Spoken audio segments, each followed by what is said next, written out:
एक दीवार पर कागज चिपका देखकर मैं करीब चला गया। उस पे लिखी तहरीर पढ़ने लगा। लिखा था, बराए करम जरूर पढ़िए। इस रास्ते पर कल मेरा 50 रुपए का नोट खो गया है, मुझे ठीक से दिखाई नहीं देता। जिसे भी मिले बराए करम पहुंचा दीजिए, नवाजिश होगी। नीचे उसका एड्रेस लिखा था।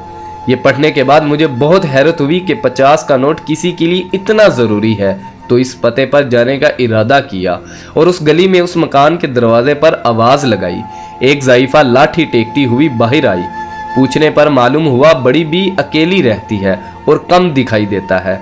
मैंने कहा, माँ जी आपका 50 का नोट मुझे मिला है, उसे देने आया हूँ। ये सुनकर बुढ़िया रोने लगी। बेटा, अभी तक करीब करीब 50 लोग मुझे 50 का नोट दे गए हैं। मैं अनपढ़ हूँ, ठीक से दिखाई भी नहीं देता। पता नहीं कौन मेरी इस हालत को देखकर मेरी मदद करने के लिए लिखकर चला गया है। बहुत इसरार करने पर माँ ने पैसे तो रख लिए, लेकिन एक दरख्वास्त की कि बेटा मैंने नहीं लिखा, किसी ने मेरी मदद की खातिर लिख दिया है, जाते हुए उसे फाड़ कर फेंक देना। मैंने हाँ कहकर टाल तो दिया, लेकिन मेरे ज़मीर ने मुझे सोचने पर मजबूर कर दिया कि इन सभी लोगों से बुढ़िया ने वो कागज़ फाड़ने के लिए कहा होगा, मगर किसी ने नहीं फाड़ा।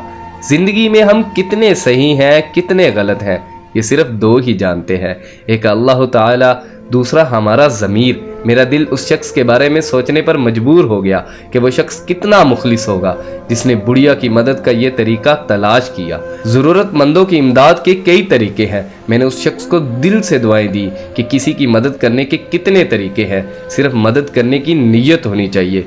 रास्ता और रहनुमाई अल्लाह की तरफ से हो जाती है। वीडियो अच्छी लगी हो तो लाइक कीजिएगा, शेयर कीजिएगा।